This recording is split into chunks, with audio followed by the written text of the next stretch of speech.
നമസ്കാരം. ഡെനം ടിൻ വാർത്തകളിലേക്ക് സ്വാഗതം. പ്രധാന വാർത്തകൾ. ധനമന്ത്രി തോമസ് ഐസക്കിനെതിരെ ചട്ടലംഘന ആരോപണവുമായി പ്രതിപക്ഷ നേതാവ് രമേശ് ചെന്നിത്തല. രാഷ്ട്രീയ മര്യാദയാണ് കോടിയേരി ബാലകൃഷ്ണൻ CPM സെക്രട്ടറി സ്ഥാനം രാജിവെച്ചതിനു പിന്നിലെങ്കിൽ അതിനു മുൻപേ സ്ഥാനമൊഴിയേണ്ടത് മുഖ്യമന്ത്രി പിണറായി വിജയനാണെന്ന് കേന്ദ്ര വിദേശകാര്യ സഹമന്ത്രി വി മുരളീധരൻ. എറണാകുളം ജില്ലാ ശിശുക്ഷേമ സമിതിയുടെ നേതൃത്വത്തിൽ വർണ്ണോത്സവം എന്ന പേരിൽ ശിശുദിനാഘോഷം സംഘടിപ്പിച്ചു. കൊച്ചി നഗരസഭ 55-ാം ഡിവിഷനിൽ വിജയിക്കാനാവുന്ന പ്രതീക്ഷയിൽ LDF. പ്രചാരണ പ്രവർത്തനങ്ങൾക്ക് തുടക്കം. വാർത്തകൾ വിശദമായി. ധനമന്ത്രി തോമസ് ഐസക്കിനെതിരെ ചട്ടലംഘന ആരോപണവുമായി പ്രതിപക്ഷ നേതാവ് രമേശ് ചെന്നിത്തല. CAG റിപ്പോർട്ടുമായി ബന്ധപ്പെട്ട് മന്ത്രി നടത്തിയ വാർത്താസമ്മേളനം ചട്ടലംഘനമാണ്. ഭരണഘടനാപരമായ ഉത്തരവാദിത്തം പാലിക്കാതെ മന്ത്രി CAG റിപ്പോർട്ട് ചോർത്തി. റിപ്പോർട്ട് പുറത്തുവിട്ടത് നിയമസഭയുടെ അവകാശ ലംഘനമാണെന്നും മന്ത്രിക്ക് നോട്ടീസ് നൽകുമെന്നും ചെന്നിത്തല അറിയിച്ചു. കേരളത്തിന്റെ ചരിത്രത്തിൽ ആദ്യമായിട്ടാണ് ഒരു മന്ത്രി തന്റെ വകുപ്പിനെപ്പറ്റിയുള്ള CAG റിപ്പോർട്ട് പുറത്തുവിട്ടുകൊണ്ട് വാർത്താസമ്മേളനം നടത്തുന്നത്. രാജ്യത്തെ ഒരു നിയമവും തങ്ങൾക്ക് ബാധകമല്ലെന്ന നിലയിലാണ് കേരളത്തിലെ മന്ത്രിസഭ പ്രവർത്തിക്കുന്നത്. അതിന്റെ അവസാനത്തെ ഉദാഹരണമാണ് ധനമന്ത്രിയുടെ നടപടി. മന്ത്രിയുടെ വാർത്താസമ്മേളനത്തിൽ കരട് CAG റിപ്പോർട്ട് എന്നാണ് പറഞ്ഞത്. ഭരണഘടന തൊട്ട് സത്യപ്രതിജ്ഞ ചെയ്ത ഒരു മന്ത്രിക്ക് ഫൈനലൈസ് ചെയ്യാത്ത, നിയമസഭയുടെ മേശപ്പുറത്ത് വയ്ക്കാത്ത റിപ്പോർട്ട് പരസ്യപ്പെടുത്താനാകില്ല. മന്ത്രി നിയമത്തിനൊപ്പം സത്യപ്രതിജ്ഞ ലംഘനവും നടത്തിയിരിക്കുകയാണെന്നും രമേശ് ചെന്നിത്തല ആരോപിച്ചു. പത്രസമ്മേളനത്തിലൂടെ പറയുന്നത് സാധാരണഗതിയിൽ CNDAGയുടെ കണ്ടെത്തലുകളും അവരുടെ റിപ്പോർട്ടും നിയമസഭയുടെ മേശപ്പുറത്ത് വെക്കുമ്പോഴാണത് പബ്ലിക് ഡൊമൈനിൽ വരുന്നത്. അതിനു മുമ്പുള്ള എല്ലാ നടപടിക്രമങ്ങളും രഹസ്യമായി നടക്കുന്ന ഒന്നാണ്. CNDAG അടുത്ത കാലത്ത് ഒരു റിപ്പോർട്ട് നിയമസഭയുടെ മേശപ്പുറത്ത് വെച്ചിട്ടില്ല. നിയമസഭയുടെ മേശപ്പുറത്ത് വെക്കാത്ത ഏത് റിപ്പോർട്ടിനെ പറ്റിയാണ്, എങ്ങനെയാണ് ധനകാര്യമന്ത്രിക്ക് പരാമർശിക്കാൻ കഴിയുന്നത് എന്നെനിക്ക് വ്യക്തമാകുന്നില്ല. രാഷ്ട്രീയ മര്യാദയാണ് കോടിയേരി ബാലകൃഷ്ണൻ CPM സെക്രട്ടറി സ്ഥാനം രാജിവെച്ചതിനു പിന്നിലെങ്കിൽ അതിനു മുൻപേ സ്ഥാനമൊഴിയേണ്ടത് മുഖ്യമന്ത്രി പിണറായി വിജയനാണെന്ന് കേന്ദ്ര വിദേശകാര്യ സഹമന്ത്രി വി മുരളീധരൻ. മാധ്യമപ്രവർത്തകരുടെ ചോദ്യങ്ങൾക്ക് മറുപടി നൽകുകയായിരുന്നു അദ്ദേഹം. CPMൽ കോടിയേരി ബാലകൃഷ്ണന് മാത്രമാണോ രാഷ്ട്രീയ മര്യാദ ബാധകമാകുന്നത്? ഗത്യന്തരമില്ലാതെയാണ് കോടിയേരി CPM സെക്രട്ടറി സ്ഥാനമൊഴിയുന്നതെന്നും അദ്ദേഹം പറഞ്ഞു. ജനങ്ങൾ നോക്കുന്നത് ജനങ്ങളെ ഭരിക്കുന്ന ആൾ ആരായിരിക്കണം എന്നുള്ളതാണ്. കോടിയേരി സ്ഥാനമൊഴിഞ്ഞത് അദ്ദേഹത്തിൻ്റെ മകൻ ഉൾപ്പെട്ടിട്ടുള്ള കേസുമായിട്ട് ബന്ധപ്പെട്ടിട്ടാണെങ്കിൽ അങ്ങനെയാണെന്നാണ് ഞാൻ മനസ്സിലാക്കുന്നത്. തിരഞ്ഞെടുക്കപ്പെട്ട ജനപ്രതിനിധി അഴിമതി കേസിൽ ഉൾപ്പെടുന്നതാണ് പാർട്ടി ഭാരവാഹി കേസിൽപ്പെടുന്നതിനേക്കാൾ വലുതെന്നാണ് ലാവ്ലിൻ കേസിൽ CPM നിലപാട്. പിണറായി ജനപ്രതിനിധിയും കോടിയേരി പാർട്ടി ഭാരവാഹിയുമായപ്പോൾ ആ നിലപാട് തിരിച്ചായോ എന്ന് പാർട്ടി വ്യക്തമാക്കണമെന്ന് മുരളീധരൻ ആവശ്യപ്പെട്ടു. എറണാകുളം ജില്ലാ ശിശുക്ഷേമ സമിതിയുടെ നേതൃത്വത്തിൽ വർണ്ണോത്സവം എന്ന പേരിൽ ശിശുദിനാഘോഷം സംഘടിപ്പിച്ചു. കുമാരി മീര എസ് മേനോൻ ഉദ്ഘാടനം നിർവഹിച്ചു. എറണാകുളം കടവന്ത്ര സോയൂസ് ക്ലബ്ബിലാണ് ശിശുദിനാഘോഷ പരിപാടികൾ സംഘടിപ്പിച്ചത്. കുമാരി മൃദുല എസിന്റെ അധ്യക്ഷതയിൽ നടന്ന ചടങ്ങിന്റെ ഉദ്ഘാടനം മീര എസ് മേനോൻ നിർവഹിച്ചു.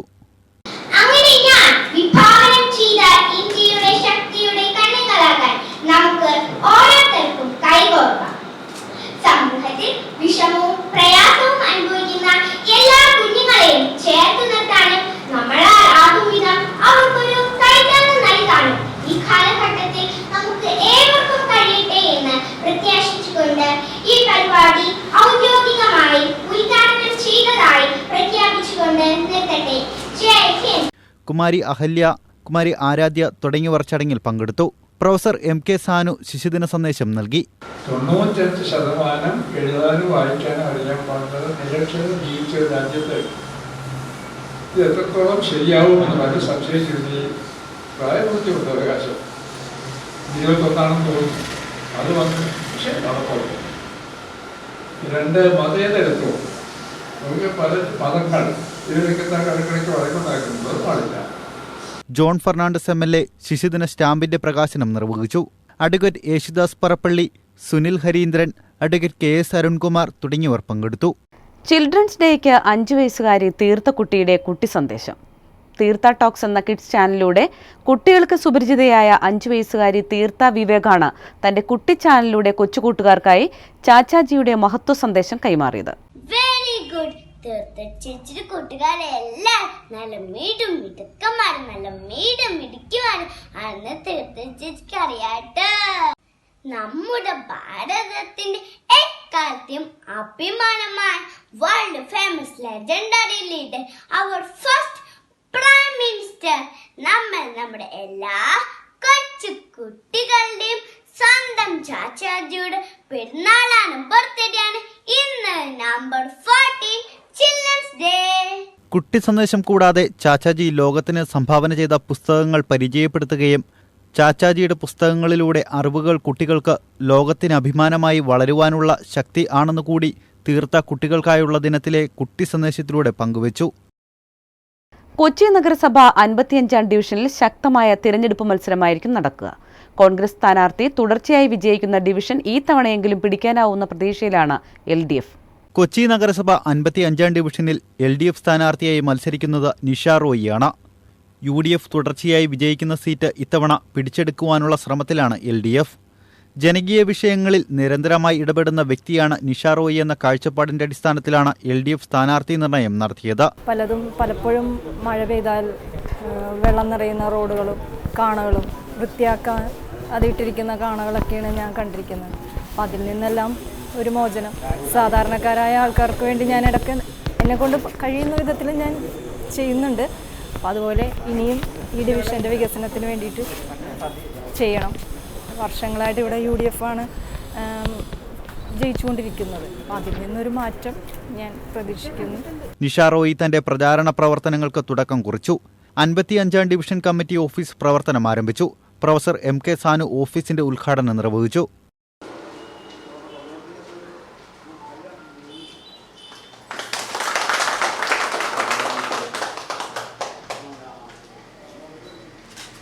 ഈ തവണ ഇടതുപക്ഷത്തിന് സീറ്റ് പിടിച്ചെടുക്കാനാവുമെന്ന വിശ്വാസത്തിലാണ് പ്രവർത്തകർ. ഏറ്റവും പ്രധാനപ്പെട്ടതായിട്ട് ഈ പ്രദേശത്തുള്ള ഒരു പ്രദേശ നിവാസിയായി ഈ പ്രദേശത്തെ പ്രശ്നങ്ങൾ അറിയുന്ന ഇവിടെയുള്ള ആൾക്കാരുമായെല്ലാം ബന്ധമുള്ള ഒരു സ്ഥാനാർത്ഥിയെയാണ് ഇടതുപക്ഷ ജനാധിപത്യ മുന്നണി ഇവിടെ നിർത്തിയിരിക്കുന്നത്. അപ്പോൾ ധാരാളം ശുഭപ്രതീക്ഷയുണ്ട് എന്ന് തന്നെയാണ് ഞങ്ങളുടെ വിശ്വാസം. ശ്രീമതി നിഷ റോയിക്ക് എല്ലാവിധ ആശംസകളും നേരുന്നു. ഈ ഡിവിഷനെ സംബന്ധിച്ചിടത്തോളം സാധാരണഗതിയിൽ ഇടതുപക്ഷത്തിന് വിജയസാധ്യത കുറഞ്ഞത് എന്ന് മറ്റുള്ളവർ കരുതുന്നൊരു ഡിവിഷനാണ്. പക്ഷേ ഇത്തവണ ആ സ്ഥിതി മാറും. 55-ാം ഡിവിഷൻ കോർപ്പറേഷൻ്റെ തിരഞ്ഞെടുപ്പ് ചരിത്രത്തിൽ തീർച്ചയായിട്ടും ചരിത്രം കുറിക്കുന്നൊരു തിരഞ്ഞെടുപ്പായി തിരഞ്ഞെടുപ്പ് മാറും. അതിന് കഴിയുന്നൊരു സ്ഥാനാർത്ഥിയാണ് നിഷ റോയി എന്നുള്ള കാര്യത്തിനകത്ത് യാതൊരു തർക്കവുമില്ല. ഉദ്ഘാടന ചടങ്ങിൽ Thara Dileep, Suresh P. Nair, advocate N. Satheesh, Kurian, Abraham, Pratheeksha Das തുടങ്ങിയവർ പങ്കെടുത്തു. ബന്ധുവായ സന്ധ്യയുടെ മരണവുമായി ബന്ധപ്പെട്ട് സനൽകുമാർ ശശിധരന്റെ ഫേസ്ബുക്ക് പോസ്റ്റിന് മറുപടിയുമായി ആസ്റ്റർ മെഡിസിറ്റി. 2018-ൽ ആസ്റ്റർ മെഡിസിറ്റിയിലെ രോഗിക്ക് സന്ധ്യ തന്റെ കരൾ ദാനം ചെയ്തതിനെക്കുറിച്ച് ഉന്നയിച്ച ആരോപണങ്ങൾ തെറ്റിദ്ധാരണാജനകവും വസ്തുതകൾക്ക് നിരക്കാത്തതുമാണെന്ന് ആസ്റ്റർ മെഡിസിറ്റി അധികൃതർ പറഞ്ഞു. കോവിഡ് ബാധിച്ചാണ് സന്ധ്യയുടെ മരണമെന്നാണ് മനസ്സിലാക്കുന്നത്. എന്നാൽ അതുമായി ബന്ധപ്പെട്ട് സന്ധ്യ 2018-ൽ സ്വന്തം ഇഷ്ടപ്രകാരം തന്റെ കൂട്ടുകാരിയുടെ സഹോദരന്റെ ജീവൻ രക്ഷിക്കാനായി നടത്തിയ കരൾദാനത്തെ ദുരൂഹതയുടെ നിഴലിൽ നിർത്തുന്നത് ദൌർഭാഗ്യകരമാണെന്ന് ഇവർ പറഞ്ഞു. ജീവിച്ചിരിക്കുന്നവരുടെ അവയവങ്ങൾ ദാനം ചെയ്യുമ്പോൾ സ്വീകരിക്കേണ്ട നടപടിക്രമങ്ങളെല്ലാം പാലിച്ചും സംസ്ഥാന സർക്കാരിന് കീഴിലുള്ള സ്റ്റേറ്റ് ഓതറൈസേഷൻ കമ്മിറ്റിയുടെ നിയമപരമായ അനുമതിയും ലഭിച്ചതിന് ശേഷമാണ് സന്ധ്യ കരൾദാനം നടത്തിയത്. കുടുംബത്തിന്റെ പൂർണ്ണ പിന്തുണയുണ്ടെന്ന സന്ധ്യയുടെ വാക്കുകൾ ഒപ്പമുണ്ടായിരുന്ന നേഴ്സായ അവരുടെ മകൾ പിന്താങ്ങുകയും ചെയ്തതാണ്. തന്നെ പലവിധത്തിൽ മുൻപ് സഹായിച്ചിട്ടുള്ള കൂട്ടുകാരിയെ തിരിച്ചു സഹായിക്കാനുള്ള അവസരമായാണ് കരൾദാനത്തെ സന്ധ്യ കണ്ടത്. കൂട്ടുകാരിയുടെ 45 വയസ്സുകാരനായ സഹോദരൻ ഗുരുതരമായ കരൾ രോഗത്തെ തുടർന്ന് 4 മാസമായി സർക്കാരിന്റെ മൃതസഞ്ജീവനി പദ്ധതി പ്രകാരം കരളിനായി രജിസ്റ്റർ ചെയ്ത് കാത്തിരിക്കുകയായിരുന്നു. നവംബർ 6-ന് ആശുപത്രി വിട്ടതിനു ശേഷം 2 തവണ തുടർ പരിശോധനകൾക്കായി എത്തിയ സന്ധ്യ പൂർണ്ണമായും സുഖം പ്രാപിച്ചിരുന്നുവെന്നും ആസ്റ്റർ മെഡിസിറ്റി അധികൃതർ പറഞ്ഞു. കരൾദാനത്തിന് സന്ധ്യ 10 ലക്ഷം രൂപ കൈപ്പറ്റിയെന്ന സനൽകുമാർ ശശിധരന്റെ ആരോപണത്തെക്കുറിച്ച് തങ്ങൾക്ക് യാതൊരു അറിവുമില്ലെന്നും തങ്ങൾ അത്തരമൊരു കാര്യത്തിലും ഭാഗവാക്കായിരുന്നില്ലെന്നും ആസ്റ്റർ മെഡിസിറ്റി അധികൃതർ വ്യക്തമാക്കി. ഇത്തരം ആരോപണങ്ങൾ അവയവദാനം എന്ന മഹത്തായ പ്രവൃത്തിയെയാണ് പ്രതികൂലമായി ബാധിക്കുകയെന്നും ഇത് അവയവം കാത്ത് അതീവ ഗുരുതരാവസ്ഥയിൽ കഴിയുന്ന നിരവധി രോഗിയുടെ ജീവിതം ദുരിതത്തിലാക്കുമെന്നും ഇവർ പറഞ്ഞു. സന്ധ്യയുടെ കരൾദാനവുമായി ബന്ധപ്പെട്ട കുടുംബങ്ങൾക്ക് എന്തെങ്കിലും സംശയങ്ങളുണ്ടെങ്കിൽ അത് ദൂരീകരിക്കാൻ ഏത് അന്വേഷണത്തെയും ആസ്റ്റർ മെഡിസിറ്റി സ്വാഗതം ചെയ്യുന്നതായും അവർ പറഞ്ഞു. സന്ധ്യയുടെ ശാരീരിക അവസ്ഥ പൂർണ്ണമായും നല്ലതായിരുന്നു എന്നാണ്. അതുകൊണ്ടാണല്ലോ 2018 ഒക്ടോബറിൽ നടന്ന സർജറിയാണ്. നവംബർ 26-നാണ് സന്ധ്യ അവസാനമായിട്ട് റിവ്യൂവിന് വരുന്നത്. അപ്പോൾ യാതൊരുവിധ ബുദ്ധിമുട്ടുകളും ഇല്ലായിരുന്നു. ഇനി എന്തെങ്കിലും ബുദ്ധിമുട്ടുകളുണ്ടെങ്കിൽ ഞങ്ങളെ കോൺടാക്റ്റ് ചെയ്യാം എന്ന നിർദ്ദേശത്തോടു കൂടി ഞങ്ങൾ ഇനി വരണ്ട എന്ന രീതിയിൽ ഞങ്ങൾ പറഞ്ഞു വിടുകയും ചെയ്തു. ഇന്നിപ്പോൾ 2020 നവംബറായി. അപ്പോൾ ആരോഗ്യപരമായിട്ട് ആ സർജറിക്ക് മുമ്പോ അതിന് ശേഷമോ ഇമ്മീഡിയറ്റ് ശേഷമോ യാതൊരുവിധ അസുഖങ്ങളും ഇല്ലായിരുന്നു എന്നാണ് ഞങ്ങൾ തീർച്ചയായും പറയുന്നത്. മുന്നോക്കക്കാരിൽ സാമ്പത്തികമായി പിന്നോക്കം നിൽക്കുന്നവർക്ക് ഏർപ്പെടുത്തിയ 10% സാമ്പത്തിക സംവരണം റദ്ദാക്കണമെന്ന് അഖില കേരള വിശ്വകർമ്മ മഹാസഭ ഈ മാസം 18-ന് സെക്രട്ടേറിയറ്റിന് മുന്നിലും ജില്ലാ താലൂക്ക് ആസ്ഥാനങ്ങളിലും സൂചനാ സത്യാഗ്രഹം സംഘടിപ്പിക്കുമെന്ന് ഭാരവാഹികൾ വാർത്താസമ്മേളനത്തിൽ അറിയിച്ചു. ജനസംഖ്യയുടെ 10% വരുന്ന വിശ്വകർമ്മജർക്ക് ക്ലാസ് 3 തസ്തികകളിൽ 3%, ക്ലാസ് 4 തസ്തികകളിൽ 2%മാണ് അനുവദിച്ചിട്ടുള്ളത്. മെറിറ്റിലും സംവരണത്തിലും അർഹമായ സ്ഥാനം ലഭിക്കുന്നില്ല. ഇക്കാര്യത്തിൽ നിയമസഭാ കമ്മിറ്റികളുടെ റിപ്പോർട്ടുകൾ നടപ്പാക്കാൻ സർക്കാർ ശ്രമിക്കണമെന്നും അവർ ആവശ്യപ്പെട്ടു. സംസ്ഥാന president advocate PR Devadas, general secretary P Vamadevan, vice president VA Afsalin, സെക്രട്ടറിമാരായ കോട്ടയ്ക്കകം ജയകുമാർ, PK തമ്പി എന്നിവർ വാർത്താസമ്മേളനത്തിൽ പങ്കെടുത്തു.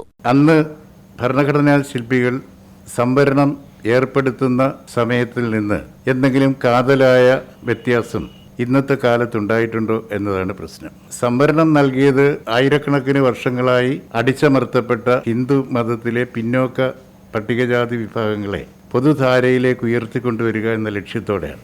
പ്രധാന വാർത്തകൾ ഒരിക്കൽ കൂടി. ധനമന്ത്രി തോമസ് ഐസക്കിനെതിരെ ചട്ടലംഘന ആരോപണവുമായി പ്രതിപക്ഷ നേതാവ് രമേശ് ചെന്നിത്തല. രാഷ്ട്രീയ മര്യാദയാണ് കോടിയേരി ബാലകൃഷ്ണൻ CPM സെക്രട്ടറി സ്ഥാനം രാജിവെച്ചതിന് പിന്നിലെങ്കിൽ അതിനു മുൻപേ സ്ഥാനമൊഴിയേണ്ടത് മുഖ്യമന്ത്രി പിണറായി വിജയനാണെന്ന് കേന്ദ്ര വിദേശകാര്യ സഹമന്ത്രി V മുരളീധരൻ. എറണാകുളം ജില്ലാ ശിശുക്ഷേമ സമിതിയുടെ നേതൃത്വത്തിൽ വർണ്ണോത്സവം എന്ന പേരിൽ ശിശുദിനാഘോഷം സംഘടിപ്പിച്ചു. കൊച്ചി നഗരസഭ 55-ാം ഡിവിഷനിൽ വിജയിക്കാനാവുന്ന പ്രതീക്ഷയിൽ LDF. പ്രചാരണ പ്രവർത്തനങ്ങൾക്ക് തുടക്കം. ഡൈനം 10 വാർത്തകൾ പൂർണ്ണമാവുന്നു. നമസ്കാരം.